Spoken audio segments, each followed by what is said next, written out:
আর এবার আমি আমার মেয়েকে জজের দায়িত্ব দেব, যাতে সবাই সঠিক বিচার পায়। কিছুক্ষণ পরের দৃশ্যে দেখি তুয়ান তুয়ান জজের পোশাক পরে সেখানে আসে আর ধীরে ধীরে সমস্ত মামলার সত্য উদ্ঘাটন করতে শুরু করে এবং সবার সামনে সঠিক তথ্য উন্মোচন করতে কিছু প্রাণী তার সাহায্য করছে, যাতে সঠিক বিচার পাওয়া যায়। তুয়ান অনেকগুলো মামলার সমাধান করে এবং সবার ন্যায় বিচার নিশ্চিত করে। এর ফলে তার ব্রেসলেটও ঝলমল করতে শুরু করে। তুয়ান তুয়ান খুব খুশি হয়, কারণ সে জানে খুব শিগগিরই তার ব্রেসলেট পুরোপুরি জ্বলে উঠবে। এরপর কিছুদিন পরের দৃশ্য দেখানো হয়, যেখানে তুয়ান তুয়ান বসে ভাবে আর মাত্র একদিন বাকি আছে, কিন্তু এখনও এই দুটি মুক্ত জ্বলে না কেন। তখন কিছু ছোট বাচ্চারা এসে বলে, তুমি এখন থেকে আমাদের বস হবে। এইসব দূর থেকে রাজকুমার দেখছিল। তখন তার দাসী এসে বলে, রাজকুমার তুয়ান তুয়ান আপনার জন্য সৌভাগ্যের প্রদীপ। তখন তুয়ান তুয়ান রাজকুমারের কাছে এসে বলে, বাবা, আজ আপনি এত খুশি কেন? রাজকুমার বলে, আমি জানতামই না তুয়ান তুয়ান যে তুমি এত শক্তিশালী হবে। তুমি তো একদিনই এতগুলো কেস সমাধান করে দিয়েছ।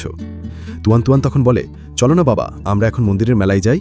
রাজকুমার তখন তার সাথে যাওয়ার জন্য রাজি হয়ে যায়। এরপর আমরা ইয়ানজুকে দেখি, যেখানে তার স্ত্রী এসে ওষুধ লাগাচ্ছিল। ঠিক তখনই একজন লোক এসে বলে, রাজকুমার ইয়ানের কাছে পর্যাপ্ত খাবার এসে গেছে, কিন্তু আমাদের কাছে খবর দেবার অনেক কমে গেছে। তখন রাজকুমার ইয়ানজু বলে, কাল আমার বাবার জন্মদিন, আমার তাকে কিছু উপহার দিয়ে খুশি করতে হবে। এবার মন্দিরের মেলায় কিছু দামি জিনিসের নিলাম হতে যাচ্ছে, সেখান থেকে আমাদের কিছু দামি জিনিস নিতে হবে, যাতে বাবা আমার পক্ষে কথা বলে। অন্যদিকে আমরা দেখি সেখানে অনেক লোক নিলামে অংশ নিতে এসেছে। তখন সেখানে তুয়ান তুয়ান, রাজকুমার ইয়ান আর তার দাসী আসে। এদিকে রাজকুমার ইয়ানজু আর তার স্ত্রীও ছিল। ঠিক তখনই নিলাম শুরু হয়ে যায়, যেখানে প্রথমেই একটা পাথর ওঠানো হয়, যার দাম 1000 ইউয়ান থেকে শুরু হচ্ছে। সম্পূর্ণ ড্রামার এক্সপ্লেন দেখতে চ্যানেলের বায়োতে ইউটিউবের লিংক দেওয়া আছে।